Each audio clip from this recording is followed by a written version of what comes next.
On this episode of the Old Fashioned Podcast, we have Bing from Simplicity and Sound, a shop in Northern California in the Bay Area. And we'll continue this conversation that we had on our last podcast about the $3,500 system design.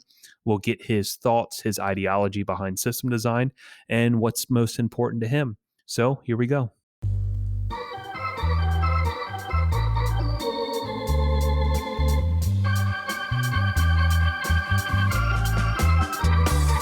That's life. That's life. That's what all the people say. You're riding high in April, shot down in May. But I know I'm gonna change that tune when I'm back on top in June. I said that's life. And we're on live. With Bing. So Bing is one of those people that I think a lot of people in the industry think that it might be just like a burner account where it's actually somebody else in the industry. Because I feel like a lot of people claim they've never actually seen Bing in person. Now I have, and I believe it was Bing.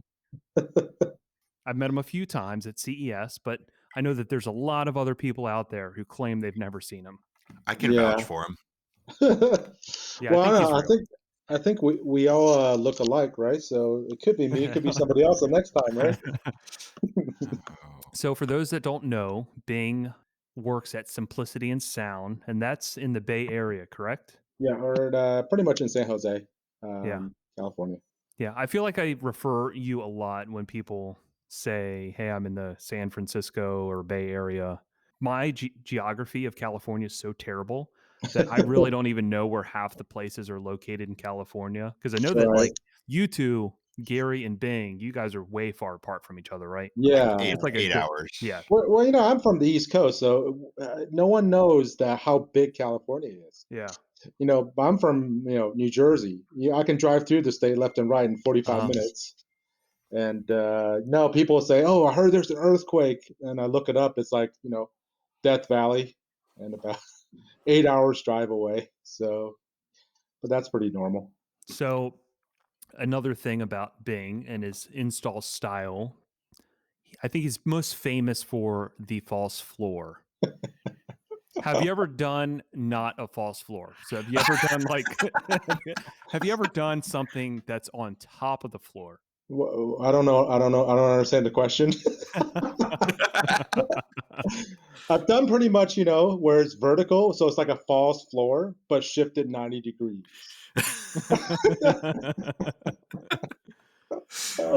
Everything is a variation of false floor, right? Yeah. Is there like a reason behind you being the king of false floors, or because it's practical? Yeah, I think it started probably with the first ever custom so-called install I did back in while I was still going to grad school in 2001 was in a WRX, and just for whatever reason, I think my friend said he couldn't fit his spare because he got a big brake kit. He's like, why don't you dump everything in there? So I dumped I think it was like acoustic 12 and 2 acoustic amps, and there's no protection, just in a board that's hanging upside down, the amps. I think, he liked it, and he said he can still use it to haul all his stuff. So I think that's sort of where it started. And then it started going to like the 350Zs when I first moved to California.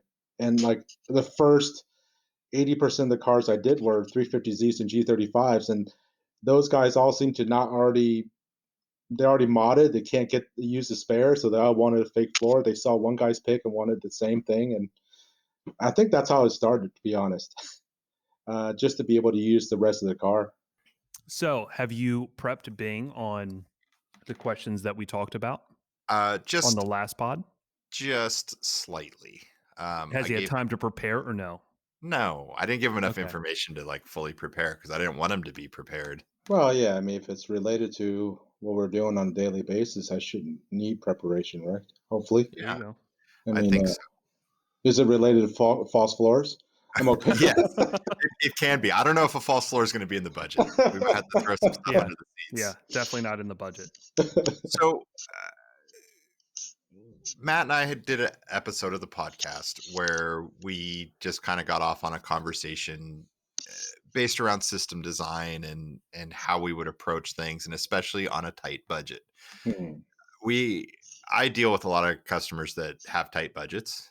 I know a lot of the average shop deals with customers on tight budgets. There are others who get huge budgets all the time, and some people get them occasionally, that kind of stuff. But basically, what it boiled down to was eh, we didn't really pick a car. I don't think, Matt. We were kind of No open car, on any what the car, car was. Mm. a Um, non-European car for fair enough, budget reasons. right? But we basically decided, like, we got to a point where we had our conversation between the two of us, and we wanted to get some outside perspective. Mhm. If a customer came to you with, I'm just going to give you the, we constantly joke about this, but the average request of a customer, which is, I want it to sound better. I want it to be louder. I don't, it doesn't have any bass, like all of the things that you always hear from every customer. And I listen to every type of music, just project your average customer. Yeah, And Right. then, all the cliches of what everyone says when they come into your shop. Hmm. and then apply a budget of $3,500 installed. Okay, so on that front, the lowest budget install we do is 4,500. Ooh. So now I've had plenty of people come in and say 3,500, as their budget limit, so to speak. Right, and just to be clear, Hmm. this is a scenario in which the number that we're choosing is really just for the kind of the fun system design creative standpoint. Got it. Because obviously you and I both, we kind of do the same thing. We kind of will fully educate the client, and if anyone is going to spend, that 3,500, they're going to spend a little bit more to do everything Right. exactly how you at least want to do it at a minimum, Right. right? But this is just more for, let's see what is really important, right? So if a client is listening to this, Hmm. they're trying to, what they're gathering from this is like what is really important in Interesting. a Okay. basic build, right? Are you prioritizing sound treatment? Are you prioritizing running the front active? All of these different, are you doing rear speakers? Are you not like, there's so many little wrinkles to this Sure. in which to get different people's perspective can get really different answers. Hmm. And it's just kind of fun to hear about it. Yeah, I Sure. was gonna say the other thing too on top of that was that the $3,500 as a budget is not necessarily the system is 100% done. It's Hmm. we have $3,500, we want an upgrade, but I would prefer that you keep an open mind that whatever you choose leads to a path that's upgradable in the future, Sure. right? Okay. To get their Yeah. taste buds going. Right. So for me, I priority if it's on a lower budget, for me, it's going to be signal. It's the signal source. Hmm. That to me is then that's kind of comes down to car dependency, right? I mean, there's some cars where you can still stick an aftermarket head unit in. I'll probably say, okay, do that. There's cars that's going to be able to. I guess I'm kind of very partial to signal processors. I very very rarely will do a system without one, unless there's been rare occasions where we're able to do a aftermarket head unit, which I can say, hey, we can maybe upgrade and do the DSP later. But most of the cars that we get here, there's the stock signal is not very ideal. And for me, the number one thing always is trying to get as good of a signal as I can out of this whole situation. So Got whether or not it's an aftermarket head unit or a signal processor of some kind that can at least allow me to do some tweaking, because I've run into a lot of guys around. There's tons of shop around me, and a lot of them still just hook up speaker A with amp and then just stock signal. And I've run into people who spend very good money on a full system, but without a DSP and off the stock signal, and it sounds actually quite bad, probably even worse than, you Hmm. know, uh, a guy with a GTI just came by 2 days ago. utopias and everything, and he has to turn the volume, the mid range and the highs all the way to bottom out on his stock head unit, and it's still screeching, making your ears bleed. So for me, it's a signal is probably the most uh, first thing that I definitely try to talk him into getting the best signal possible. Do you have an idea?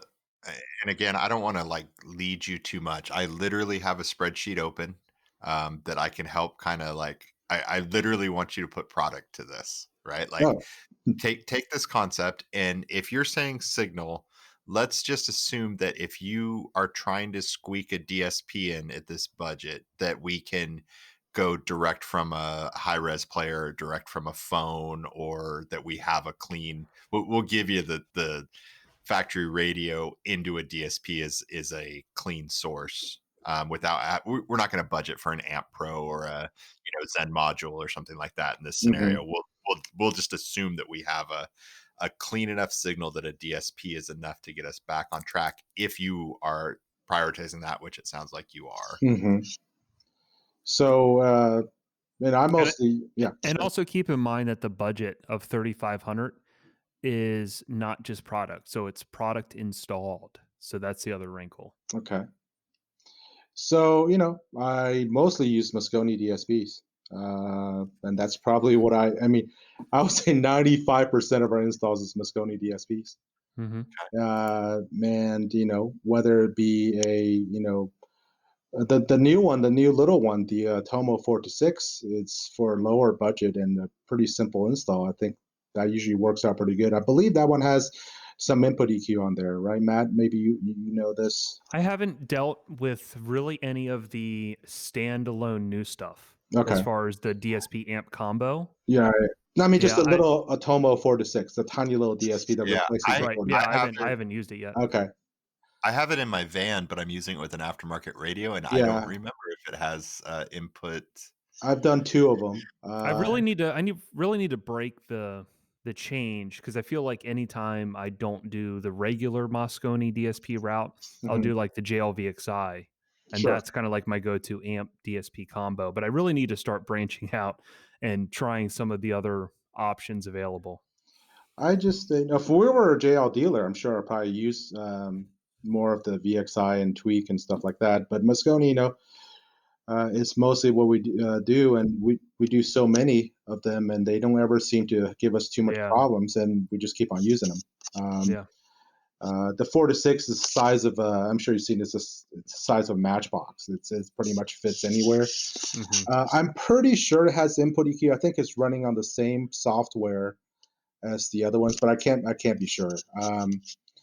But I believe it does have, or at the very least, I can at least use the output side EQ to help with a little bit with the sound if I don't have a full input side of it. But that's probably on a budget like that. The DSP I'll write down I will go to is the Atomo 4 to 6. Okay. Uh, Um, I'm showing it at 549. I think 659 is full MSRP. 549 is minimum advertised price. So I'm sure. going to throw that into the spreadsheet. And again, feel free to make changes if for Right. some reason something else And pops does into your that have head. a preamp output? Yeah, 6 channel out. Yeah, 6 channel out. It also has optical in, which I can use the something like the Moscone AMOS 96K and have that as a standalone signal source if I really wanted to, or if it's one of those like classic resto mods where the guy doesn't want to touch his dash at all. That's always Oh, 'cause- wait. So the part that you're talking about isn't an amp DSP all in one. no, I very rarely do amp DSP Okay. combos. Okay. I find most of them don't have the amount of power that I want. Back in the day, I did a ton of Zapco DC reference, Mhm. going back 10 years, because they're beefy, big amplifiers just with DSPs in them. Most of the DSP combos nowadays seem to have like, 50, 80, I think 100 watts or 110. Mhm. It's like the most Mhm. of. Right. Mo- Uh, Moscone 1 series, 90.8 bridge channels, good power. Me like. Some of the Helix stuff is pretty good too, like the V12. I don't know if yeah, you looked into that. That's I, pretty nasty. yeah. The, so, anyway, What kind of install are we talking about here on this 3500? But Or you am don't I have to again, we're just gonna assume it's not flashy. right? It's getting It's it just done. functional. Okay. Yeah. Factory Okay. locations, even sub boxes, a box that you're throwing in the back. Okay. Yeah, we have, we have talked through the idea that, a prefab is acceptable and that it's something that could always be upgraded down the line and that kind of stuff. We're more interested in hearing how we're gonna get the best sound presentation Hmm. we can for Okay. that budget. Uh, then the next priority I have is the front speakers, which for any of our builds that's under like 6K, we use the Morel Tempo Ultra 602.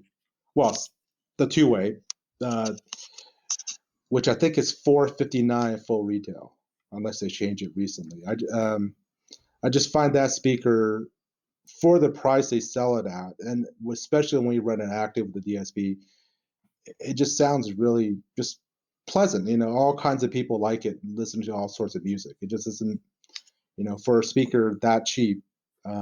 It is our go-to speaker set for lower budgeted installs. It's the And you Tempo said Ultra Tempo 602, correct? 602, pretty much. Yeah. And this is why this whole little exercise is kind of fun because you learn little tidbits like what you just said with that speaker. Yeah. Um, it just kind of opens up your eyes to some new ideas. So that I think is 459, and then amplifiers. So this is where this is going to be a tough one. Like 3500, like the usual amp that we use in these systems at 4500 or above is the Arc Audio X2 1105. But I think with all the price increases lately and everything, I think that's going to budget itself out of the $3,500 price point, because that amp I think now is like $800 or $900 retail, which is quite a bit. Gotcha.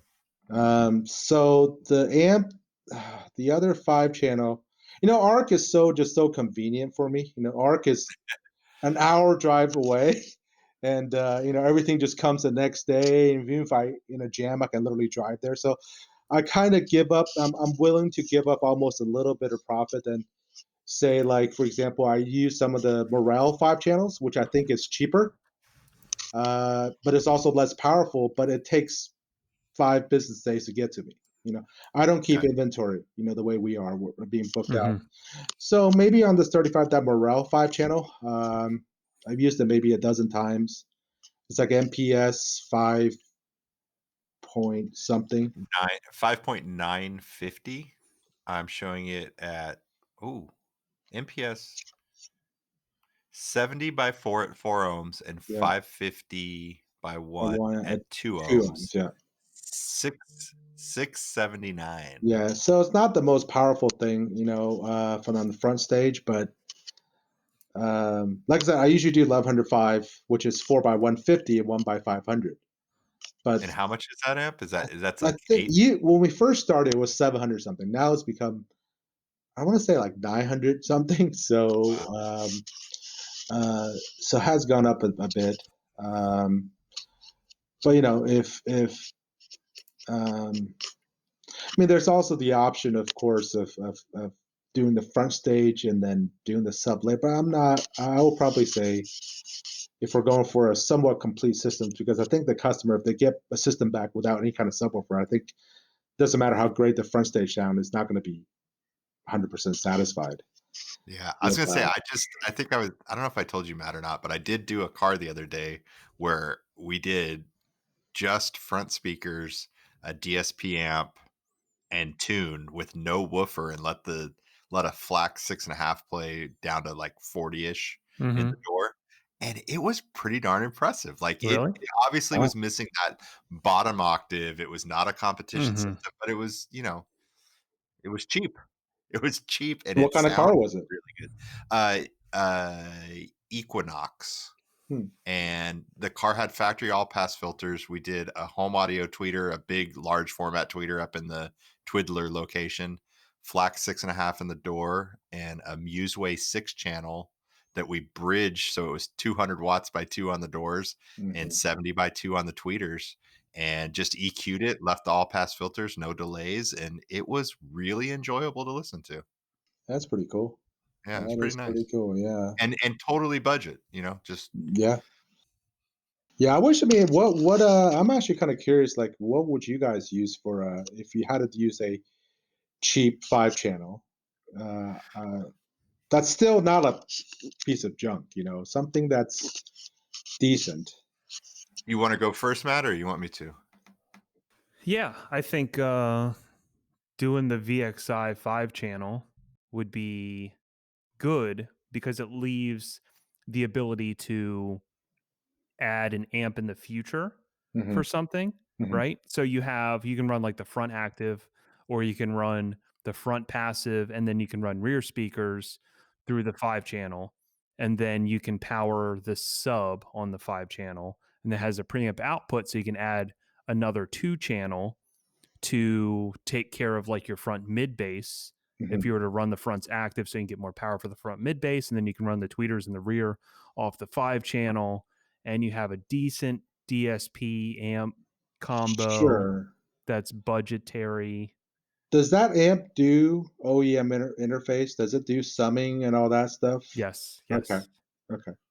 Yeah, Like I And said, and it has an optic input so you could do like right. AMAS, you could do a high res player. A lot of times I'll do, and the reason I really love that is because you can easily change presets very quickly with your controller, the 205. Hmm. It's just a Yeah, I like that very easy. controller a lot. Yeah, it's so dope. And Helix just came out with a controller that's very similar, but it looks way more powerful. I ooh, saw it yeah, I on saw I it. saw it on their Instagram today.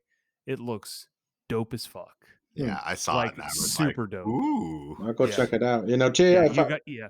Yeah, you yeah. gotta check that out. Moscone, we were talking on one of our podcasts. They just need to step their fucking game up with their controllers. I don't use that controller, period. I don't I Okay, if somebody just needs to do preset changing or something and don't have an Android phone up, I'll do it. But otherwise, even when they're doing the streaming off the phone, I don't use that controller. I either mold in or just do a little Bluetooth button to pair with your phone, and that just gives them track changing and volume directly off the phone. Because that controller, yeah, like you said, it's not the most up to date piece, and it's more, the JL is so simple, but it's so easy to use. It does That's why I everything you love it. want to do. I love how color coordinates, easily Yeah, understand what absolutely. the preset is. I love how you can just change the sub so quickly, the Yeah, volume super quickly. yeah, And for the sense of just going to like if you're on AMAS or like a high res player, just to switch back to the factory radio when you get a Bluetooth phone call when you mhm, need to like that quick, right, you can do that. right. And that's the big problem. And we had Nick on our podcast a little bit ago, and he was saying that I guess the new software is going to change the way the controller works. Hmm. Obviously, I haven't seen that, but I'm interested to see that work. But for me, I know on the Moscone software, you could easily use the AMAS as like a aux input, and then have the signal override the Yep, factory that's what I radio. do on all of them. Right. Yep. So the only problem with that, and I don't know if there's a good way around it other than just like changing the input EQ. But like, what are you doing with that? Because you only have, if you're doing that, you really only have, it's all working off the same preset. Therefore, you only Well, have it's not. one. Well, if you have the aerospace, it's not, because the aerospace gives you the ability to slave different, well, not the full preset, but the EQ, time delay, and Hmm. crossover. You can Yeah. slave that off of Uh huh. depending on which input you get. Uh huh. So we do actually tune the car when we get a car with like AMAS and the stock signal source. We tune the car twice. They're on Hmm. different presets, so Hmm. and set it so where stock source it draws the EQ and all the tune from preset one. It senses the optical input from the AMAS immediately, automatically. It's drawing the EQ, crossover, and delay from preset two. So it's kind of like and it does this Okay. seamlessly. Yeah. Yeah. Yeah, I see what you're, yeah. I see how you're doing it now. Yeah, so that's sort of, we have essentially two different tunes, Hmm. and by playing with the mix-in percentage, because Moscone, for whatever reason, decides you need 200% Yeah. Yeah. mix-in, 200%. but that Yeah. does give you a lot of flexibility, so even though you cannot slave output gain to the different presets, you can just vary. You can play with the input mix in a little bit, so that if there's different, if you need to essentially have a little bit louder on the mid range on this preset versus the other one, you can kind of do that with that, and it does it automatically switching back and forth. And with Mhm. the new software, you can vary how fast you want to switch from, say, you're streaming, and then it wants to go back to the Right. stock stores to answer a Yeah, it call. it it has that slider Yeah. for the So signal now input, it goes to, yeah. So I haven't done that. I think the only time I've ever done that was, like, on a Can-Am bike that I did, like, way back in the day, but I haven't done what you're doing there with, like, no controller, 2 different sources yeah, on any of the new we do stuff. that on almost every probably any car that do an AMOS in, which seems to be like 40% of our installs, and we do that automatically. It just, yeah, sometimes not an AMOS, sometimes it's a some guy wants a hardwired direct digital coax cable into the DSP off their high res player. It Mhm. doesn't matter as long as we have two separate signal sources on the Moscone. We always just let it do it automatically. And we did one car where it was kind of crazy. It was like I think we had four different signal sources going into it with four different tunes, slaving all Wow. across of the preset. Because you can slave, you have I think four triggers. You have the primary and three aux triggers that you can pick from, and each Mhm. one of those can point to a different preset. Hmm. So I think it was kind of confusing to tune because you got to remember all this stuff. But that's one thing I do kind of like about the the Moscone is that ability to automatically switch between essentially two tunes without you having to touch it because it depends on which input it goes to whichever preset. That's definitely good to know. I definitely did not know that on the newer stuff. I've never tried to use it like that. Yeah, Um, it's relatively easy to set up. I have been a little confused a couple times when you go into copy presets Bing and it asks you like which of the stuff do you want? And I've done it wrong a couple times, been like, oh man, and it like Yeah, it's it's telling you to grab the input from over here and then it copies and you're like, I'm making changes, but it's not happening because you're tuning a preset and it's referencing another yeah, preset. exactly. And the first software came out, it was in German. It was like the one part of the software GUI that was in German. It was like something something Vaughn preset, and people had no idea what the heck that was. But yeah, the whole idea of like it takes a while to get used to. I think after now I've been doing it that way for like 4 or 5 years. But the first few times I keep on realizing, wait a minute, I'm tuning on this preset, but I should be tuning on the other preset because Right. that's where the signal is going to go eventually. But yeah, that is something. But yeah, if I were back to what Matt was saying, if I were a JL dealer, I think the VXI will be a very, very good option to do an all-in-one system. That's for sure. I Some, feel like Matt, now we've led him a little bit. You accuse me of leading people sometimes. Actually, we need yeah, to cut yeah. that 'cause that's on a later episode. But yeah, I don't want to lead Bing towards a solution, but yeah, I mean, if I like I said, I like all-in-one amps when I did so many Zapco DC reference. That's all do I you do did. audio control? I don't. Okay. I don't do audio. I'm kind of driven by loyalty in a sense, where my sales rep, my one sales rep, who's my ARC and Orca rep, and a few others.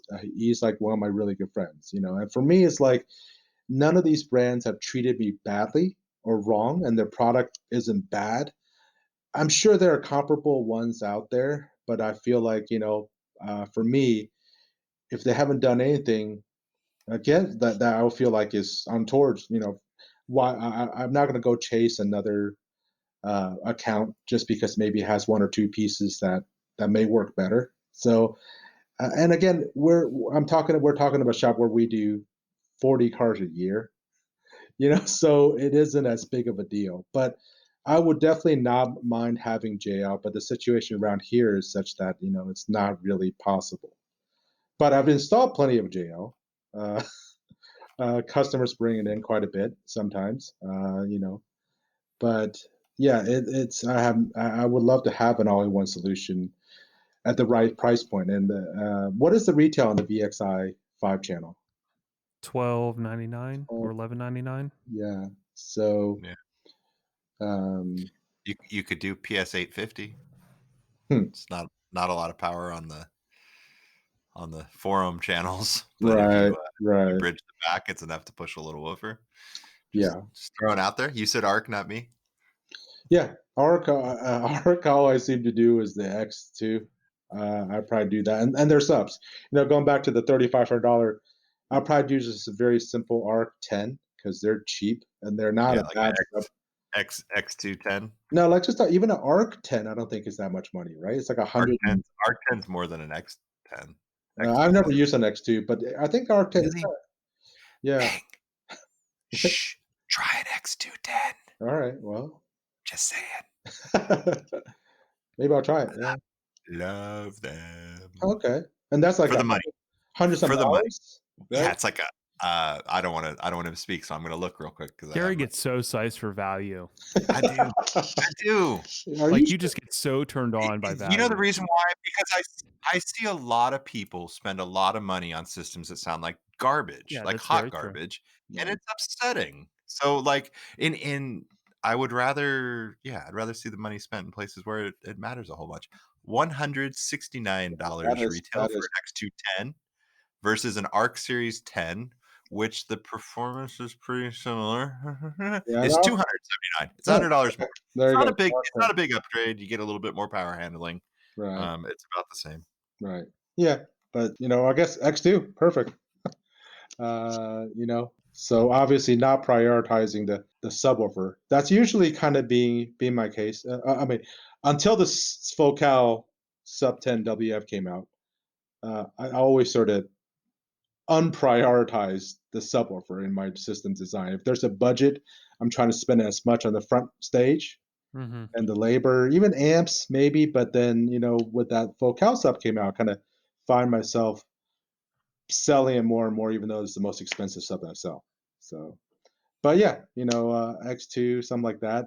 So where are we at for? So right now we have the Moscone Atomo. Am I saying that right? Atomo 4 to 6, 549. Mhm, Morel Tempo 602s at 459.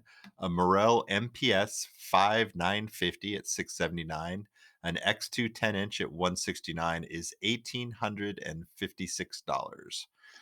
We'd obviously need to kind of probably start thinking about what the labor costs are going to be, right. what you're going to use for a subwoofer enclosure, how much money we need for wire, if we're going to try to sneak any sound treatment in there. Yeah. One thing I don't do, I know most shops do this, is I do not break down all the individual things that's not equipment. I quote one thing that's, well, I quote equipment, then I quote labor, wiring, soundproofing, basically everything uh, that is not equipment, so to speak. So I actually don't know how to break that down because I haven't done that for like 15 years. Yeah, you're thinking of it as a total package. Like Exactly. it's I actually sell the whole thing as a package because around here, everybody being online, the more you itemize, the more chances you get somebody who will sit there and compare the item you line by line what you are charging them. You know, and I can't really fault people for that because when I go buy random other stuff, I'm going on Amazon looking through all the listings and see like which little thingamajig is the cheapest with the best reviews. Mhm. So I don't generally break everything down. So it's like for me, I quote one equipment and then boom, everything else. I don't do installs on doors that doesn't have soundproofing. I don't do it. If someone says I don't want soundproofing, I'd rather just turn away the job. I'm pretty. I know that sounds kind of, but for me, I have the luxury to do it. I'm like, what's the point of doing all these stuff and not putting any soundproofing on it? right. Um, you know, um, You're not going to get any objection to that from Matter Eye. That's for right, sure. right. But you see it though, right? You see it really expensive speakers installed in cars, and they're just nothing. It's I just think that's one of the things we talk about here a decent amount is Yeah, that we've talked about it a lot. yeah, is that if you're you have to gauge how much performance you're getting out of a product that you put in. And if you're going to put in a speaker that's $100 or $500 or $1,000, and you're only going to get 50% of the potential, or Mhm. sometimes as Mhm. little, like with some of the door adapters I see it come in that are, leaking and not sealed up and not solid against the door, you're getting 20% of the potential of the speaker out of it. And at some point, that's part of what this exercise is that you have to look at that speaker that's going into a door or a dash location or whatever it is, and see it as a system. And that system is the enclosure and the efficiency of getting the sound from that speaker into the car and not creating added vibrations and things that are going to kill. Right, If you have a speaker that has a ton of output, but it's also creating a ton of vibrations in the door, right. it's not, you could have put less power and less speaker in and gotten the same result. Oh, So Right. absolutely. Or cars, the doors I've seen people do where for whatever reason they ripped off the weatherproofing, the sheet, and then they just put the speaker in, and so you basically have this door that's got giant holes everywhere, right?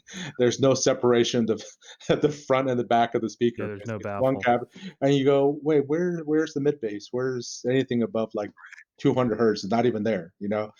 And but that's a problem that's been around forever. I think as I long. don't think I don't know how much the average consumer is aware of that and how much of a difference we can make in a door, but we machine every speaker adapter. We don't use any off the shelf stuff. We don't use any injection molded plastic rattle boxes or anything like that. And we're generally putting over 100 watts on a door speaker, a lot of Oh yeah, times 2, sometimes 3, 400 watts onto a door driver, yeah, and we move a lot of air up front. We like to. yeah, I know. Yeah, and I think we've talked about it a lot, just even when you're fully addressing a door with a shit ton of sound treatment, in a lot of cases, if it's a good speaker and you're adding a lot of power to it, you're still in most cases not fully maximizing the speaker because you're always going to find some sort of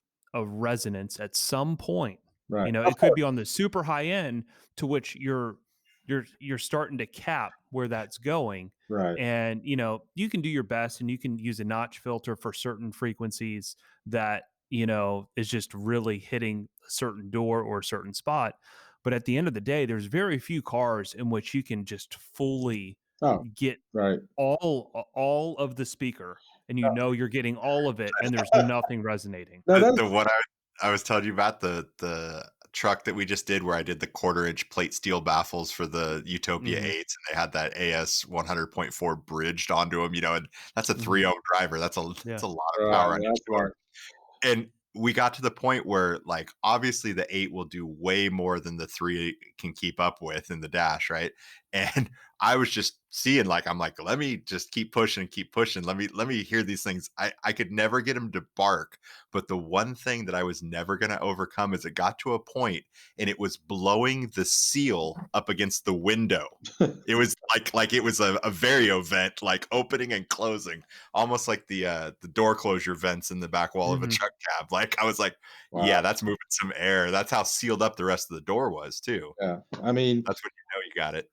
for me, it's like my whole intro into car audio that is wasn't the boom box or whatever. It was I met a guy back in the elite car audio days. I met somebody in college, and my whole intro into car audio was sound quality competition while I was in college. So I see some of these crazy stuff people do.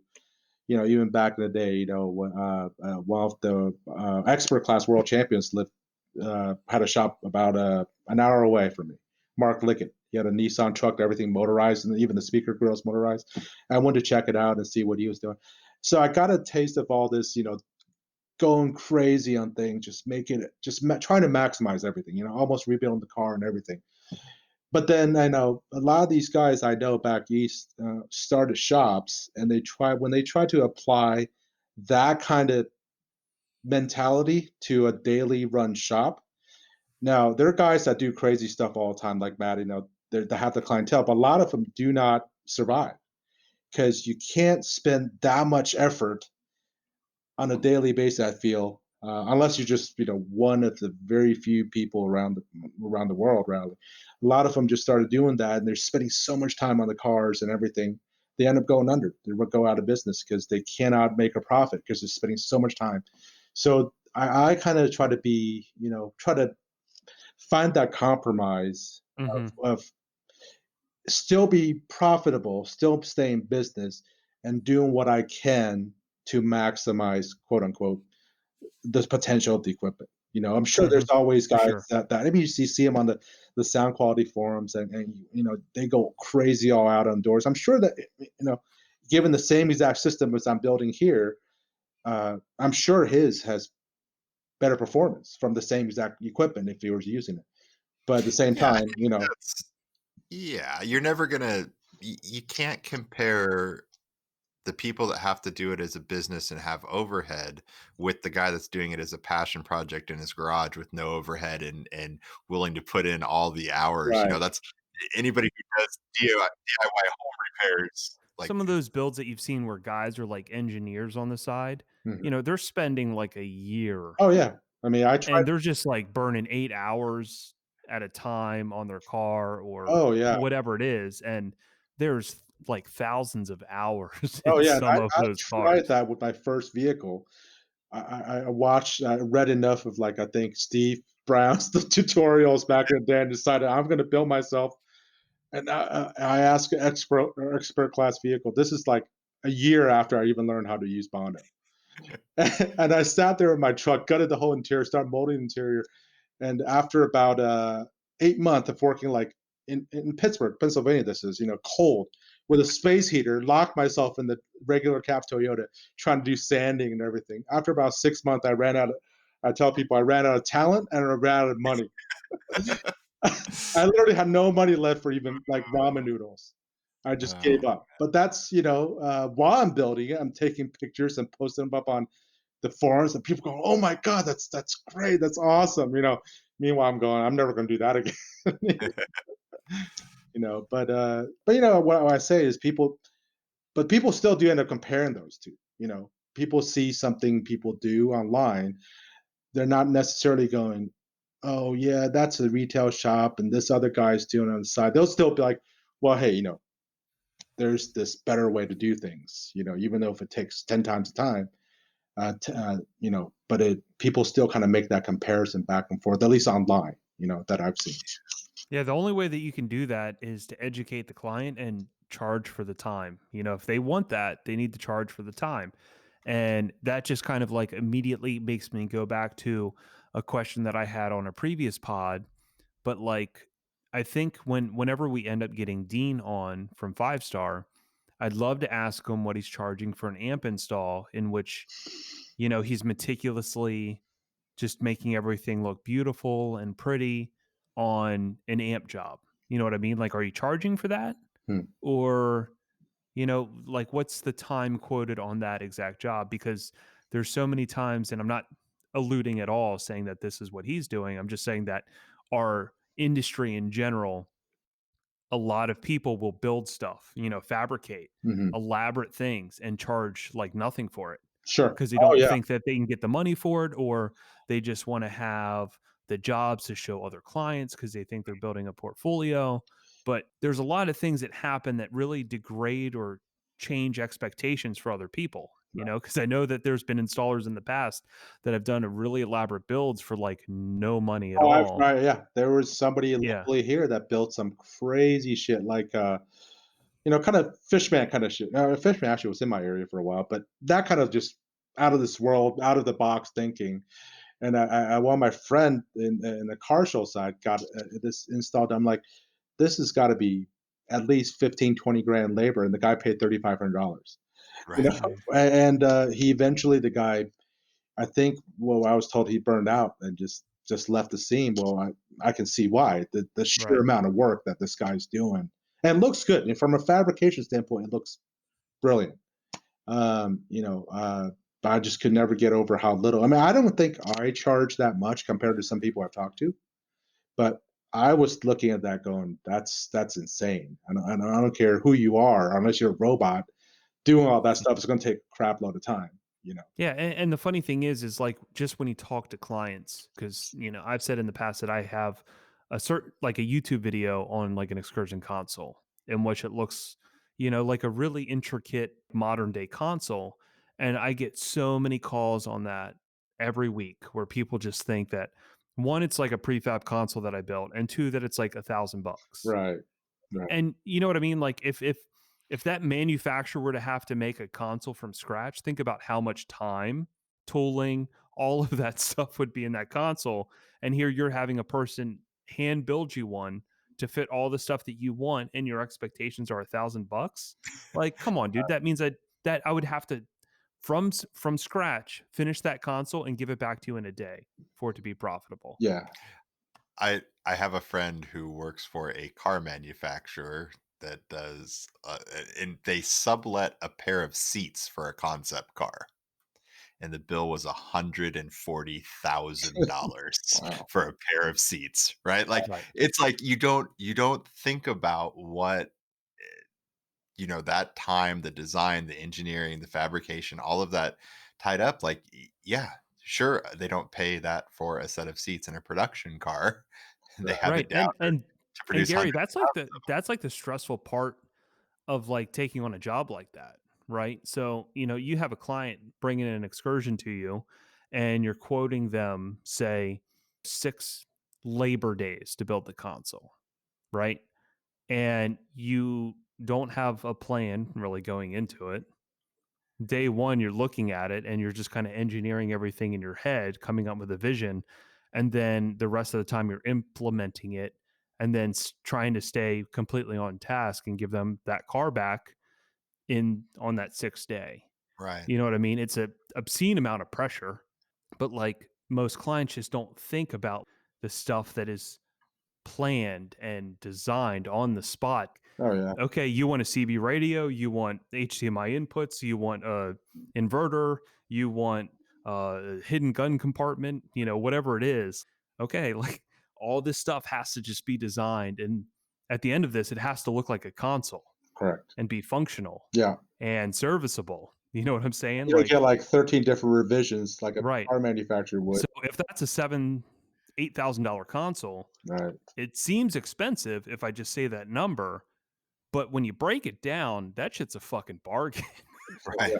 You know what I mean? Yeah. right. That's not that you're not going home at the end of the day going, "Wow, I'm getting rich." You're like, Right. "Wow, I got another week and a half to finish this Right. thing." Right. Yeah. Like, we don't now for me, it's like I say this to a lot of people. Actually, a lot of people have brought linked in the emails when they initially contacted me, have brought in linked me Matt's work. And then they asked me, "Oh, how much is it to do something like that?" And I don't know. I just throw out a number like, "Oh, I think that's like 30, 40 grand." They're like, "What? What do you mean?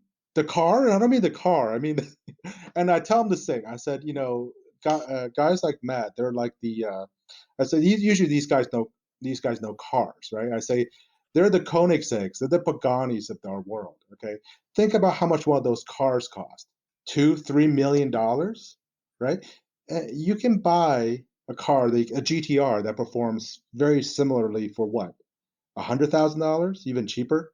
And I said, if you want to pay for that kind of design work, that just imagine, the price differential between, something everything is custom built and just looks like the craziest thing in the world. Like, that's going to cost money, and usually they get that once they realize, if they just apply to something else they do know about, where they know, hey, a Pagani, everything is bespoke and built and just looks awesome. That's going to end up costing a hell of a lot, exponentially more than something. I keep on telling them, the way I design stuff is like, Porsche, maybe Lexus, I don't know, where everything is relatively simple. It works. I try to keep things as usable as possible, simple, plain. But for me, I take pleasure in more of the little things. Like for example, I love wiring.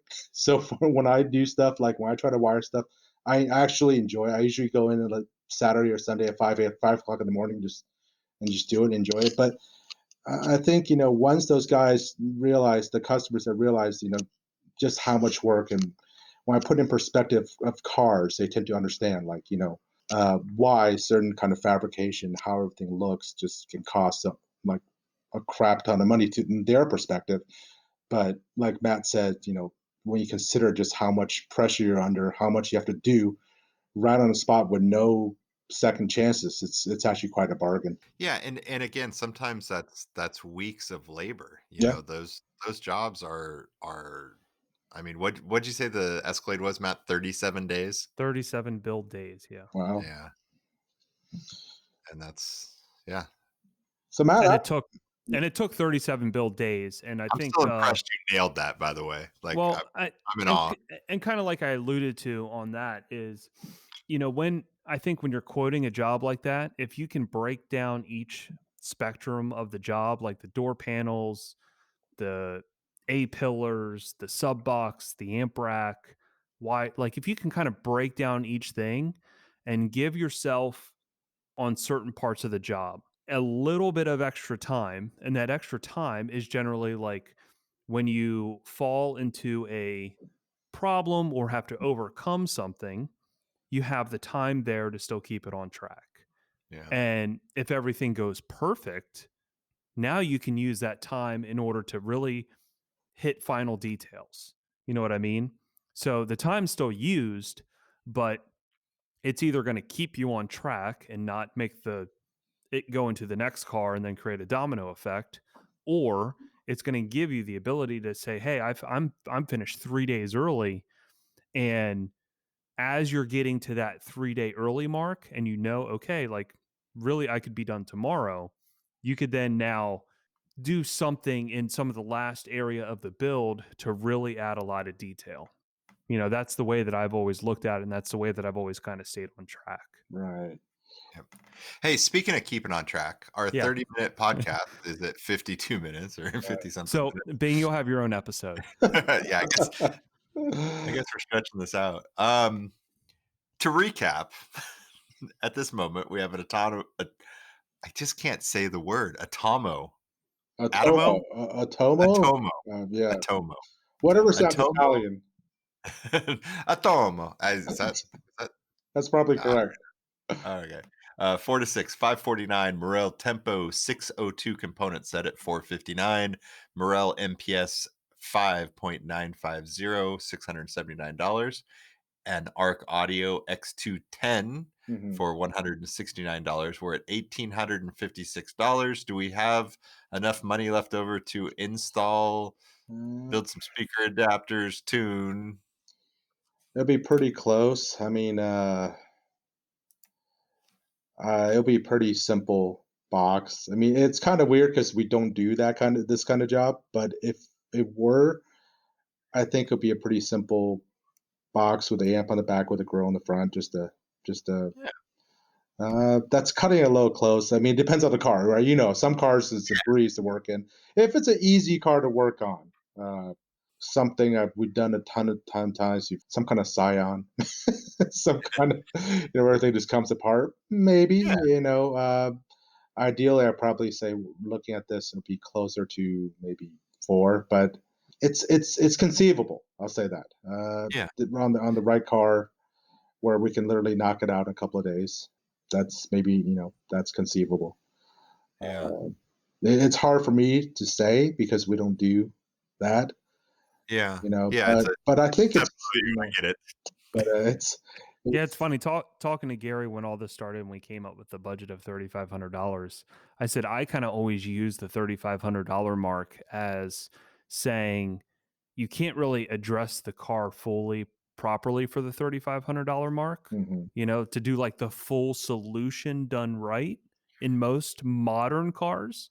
And I've always used that as like a sales tool to say, like, and I can tell you that up front, whereas the shop down the street could, if you ask them for a $3,500 solution, guess what? They're going to have a $3,500 solution, mhm, and you're going to spend $3,500 out the door. They'd have a magic solution for that. right, And I've always said that, like, not to kind of take this off track, but the complete entry level system, you get the least return on your investment, right. I right? agree. Yeah, Right, absolutely, because you're spending the same amount of money to install speaker A versus B, correct. that all of the same stuff. You're paying the full freight labor install to do all this stuff, but you're compromising on the equipment to keep it down. Yeah. So if you were to spend an extra 2 grand, you're going to get a fucking dramatically different Oh yeah, system. absolutely. It just I think a lot of people have never heard a proper, we do sound quality, so proper sound quality car. That's all that matters. That's all I don't do. I don't have a demo room. I've never wanted a demo room. I sit them in my car and let them and do the standardized kind of 10-minute listening session. And I would say my sales rate, success rate on that is probably about 85 to 90%. Of course. Because that's all you have to do is people number one comment is, oh, I didn't realize you can get a car to sound like this. I mean, my car isn't that special or great. It's a decent sounding car, but it's just the whole idea of being able to have that sound, a three-dimensional feel. Uh, What is in your car? What is your car and what is in it? it's a E63 AMG wagon. It's got like different brands all over the place. It's got a Morel MT350 tweeters. I got Audio Frog GB 225 mid ranges. Eric Gladen Aerospace 6.5-inch mid bass. Morel hybrid. Man, you're not kidding. No, hybrid Integra for rear. I got a His C. car is a mutt. Yeah, Illusion C3CX is the center. Three of those big. Hold on. Just stop for a second. Yeah. Was this strategic or was this just random shit that you couldn't that you just had left over at your No, shop? it's when I built my car, the manufacturers do one off. I get the employee discount and everything, Mhm. and I try to support as many of my main vendors I use a lot, being Okay. Morel, Orca. It all makes sense now So, because you've so, listed now he every tried brand that really you carry. hard to say, "Come on, let's just do all this with Orca stuff." But and I have to get some morale in there because Casey and I we've been friends for so long and such a great guy. The only thing I don't have in my car is Arc. On this particular go around, being I have the Moscone amps, but it's mostly Orca with a couple of pieces of morale and. If somebody Which from ARC is listening, send Bing a decal. But which Moscone amps do I have I have a 4 AS amps, 200.2. No, sorry, 200.4, 300.2, 100.4, and a 100.2. And I have a Pico too, a tiny little thing to power the center channel. Mhm. I just gonna say powering the C3CX, right? Yeah, it's yep, it's in a false floor, if you must know. Is it Nuh-uh. vertical or horizontal? It's got the giant, biggest, all the stuff I just listed, plus the distribution, plus everything, all fits under in the spare tire wall. That's how big the spare You tire. love those amps, and they are huge. Like, I how do you deal with see. I don't. If I have to do my car today, it would be the pro amps. I Yeah, can I'm get. so happy that the pros Yeah, came out. it's the same amount. I can get away with just 2 amps. I can literally do a 530 and a 410 and a half, literally the same channels. Maybe add a Pico for the center, but I would have all that power. I mean, I'd be down on sub power a little bit, but I'll probably Yeah, just, do 2 5 channels it's just at the time that was what I could fit after I designed how much stuff I wanted to cram in there. Is the zeros would not fit; they're too wide, top to Mhm. bottom.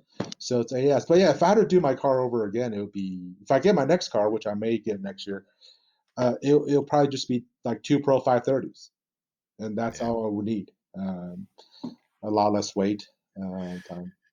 So yeah, I like those amps. yeah, it's so. So let me ask a follow-up question. If you said that your kind of entry level system is $4,500, if I was coming to you and I said I have this generic car and this I want this generic system, what's your kind of go-to? What do you see value in? What's the price point that somebody has to spend to kind of get that value? Since we've obviously all agreed that the labor dollars are there, takes the same amount of time to correctly build a mount for and run Mhm. power wire, do all your work at the battery and that kind of stuff. Whether the amp is $100 or $10,000 or what's a Tony D4 amp go for these days? Like 8 grand. 8 grand. Whether it's I whether still wanna try one. yeah, I gotta find the right job to to Yeah. get a bunch of those in there. Yeah. A bunch, a stack of them, a Yeah. rack. Yeah, it would have to be a bunch Yeah. because No it would point be doing that type of one. budget job. Yeah. Yeah. Yeah. So, Yeah. What does somebody have to spend to get a signature Bing sound? oh, Like, I don't know. what would be your suggestion to get that Oh, things are value? getting awkward. 10 That's really grand? kind of No, hard no. because I would say there's two tiers, okay? Because if you look at any of the builds, I'm kind of, I skip a lot of tiers of equipment. I pretty much do like Arc X2 amps, okay, for example, and then I don't do anything in between. I go right to the Pro. That's almost like those two lines of amps are like 80, 90% of the builds I do. Yeah. I kind of feel like there's some amps in the middle where I go, well, they cost a lot more than the X2, but I don't really necessarily say they sound a whole lot better, or they're they're pretty close to Pro. But I can usually just upsell to the Pro. So for me, it's Right. like I have maybe two tiers of sweet spots, mostly focusing on the amps and speakers. I have a Yeah. level where I would say goes from 6 to 10, where it generally still uses Arc X2 amps, and the top range speaker for that set, for that budget, is the Morel Titanium Elite 603, or 602, depending on the car. Uh, and that generally tops out around 10K. We're not talking about any kind of special fabric, crazy showy or anything, just my usual. And then immediately above, the next tier, which I feel is the sweet spot, is probably in the uh, 13 to 16, which Yeah. involves I can do the Moscone Pro amps. And I still do some of that Burrell Titanium Elite because I really truly love that speaker. I think to me, it just sounds good with all sorts of music, which is one of the reasons I like Morel so much. And they're reliable; they don't break. The speaker, my favorite speaker is actually the Gladen Aerospace three-way, full three. Just Mhm. They sound good. I love the mid bass on that thing. That paired with the pro amps, probably depending on the card. Um, Now that there's this Utopia sub 10, which I absolutely love, but it's a chunk of money. That kind of throws the budget a little higher. But the combo I did a bunch this past year is that it's the Pro, the Gladen Aerospace, and one of the what do you call it? The sub 10 WM. Mhm. I probably did like 5 or 6 cards with that combo, 8 to 12 aerospace, It's a great setup. and it's in that somewhere around 15K range. It's great. I wouldn't say it's twice as good. But that's something that's 8K, but that's so subjective. You're saying Um, that three-way aerospace is yeah, your go-to or two-way? Three-way? I use both. Okay. I use I both. was just gonna say, when you say, Pro 530 running the whole thing, No, it's Pro what do you 530 and Pro 410 if it's a three-way. gotcha, gotcha. Mhm. If it's a two-way, it's a single Pro 530. I don't do that a lot because I've been doing a little bit more rear fill lately, just doing the differential left and right, just give it a little bit more. Because when you do nobody makes a two-channel amp anymore, kind of like a small one, or then you get a really small one. So it's like you get a 5 and a 4, you have two channels left over for something. So we end up running some kind of rear, but I tend to use a 510 a lot, which I power like the front tweeter mid range, and then I'll do. Wait, wait, the 5 what? What's a 510? I'm sorry, a 530. All right, 5 right, Sorry, right, right, right. yeah, sorry, 530. 530 where I power the front mid range and tweeter, Hmm. and then the sub, Right, and then I'll do a 410 right. where I'll bridge the front mid bass, Mm, and then I'll use the Pico 2 to power the rear. interesting. Okay. That's what I just did in that, Super Duty. We did the Gladen Aerospace three-way 530 running mid tweeter and the sub box, which was a little bass heavy compared to what you guys do. Right. Uh, three TW310s ported. I always love adding a lot of power to the front. Yeah. Yeah, and then we did a 410 bridged on the Aerospace sixes in the doors with a decent amount of. Especially when I'm using the really, I mean the Utopia 8 or the Carbon 8. Yeah. See, that's the difference with me. I don't use a lot of 8-inch mid bases. Even the cars that fit 8-inch Mm, mid bases, I do 6.5s. I had this talk one like a long time ago with the Emma guys from Sweden, and they all use for the most part small mid bases, like 6.5, even 5.25 when they're competing in Emma. And we had this discussion. I feel like there's a lot of cars to me when I stick an 8 or 9, like a Morel 9 in. I feel like I always have to turn down, even with all the soundproofing. There just seems to be not adequate airspace in the door cavity. Almost, it's like I get this buildup from 125 to like 300 hertz, where I have to always turn down on the EQ. That's just what I noticed. Where also sounds a little tubby. And also, I guess that so, and also with my car, with the Gladen 6.5, I feel like it gives me more than enough mid bass that I need. Maybe not the extension of a bigger driver, but I typically do not run the mid bass is lower than 60 hertz. So I very rarely uses anything more than a 6.5. But that's just my personal preference. When you run the eights, Matt, do you cross them up higher, 80, 90, or are you running them down low like that? oh, so a lot of times the crossover point for my front mid bass is, if possible, and if it works out within the car. I think we talked about this on one of the last podcast, but we try and find the standing wave of the vehicle Hmm. and try and find where that can fall within a half wave of the front low pass frequency. So kind of when we're talking about the wavelengths of like 80 hertz, and you do the math and then you divide it by 2 and you try and find that number in inches, that half wave of 80 hertz might fall within the standing wave of the vehicle.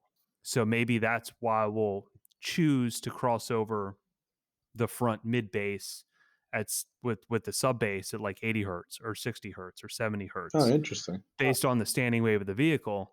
That way, that frequency as it's playing, you're not getting cancellation, Hmm. and you're getting I guess, the best output for the sub. And that's really the convenience of having the ability to go to, say, an 8 or something along those lines, where you can drop that frequency down a little bit lower Hmm. so that crossover point can work with the standing wave of the vehicle. Hmm. That's interesting. I'll think about that. That's something. Yeah, we also had Nick on a couple episodes ago, and he was talking about crossing some stuff over way higher in the door and relying on that sub to fill in for that mid Mm-hmm. bass. I think part of that was trying to fill in some of that driver's seat null Hmm. and have it So sound on that Jeep Wrangler that we did, where we didn't use a sub, we did the Jeep, the one from Russia, where he didn't end up wanting to use a subwoofer because we did all that stuff in the back. That was the plan. And then we had like the steel reinforcement security cage back there. And I said, I'm not putting a sub back here. So the next option was going to be to do the sub 10 WM in the passenger footwell, which would have fucking kicked ass. Oh yeah. And that really would have been the icing on the cake of that job.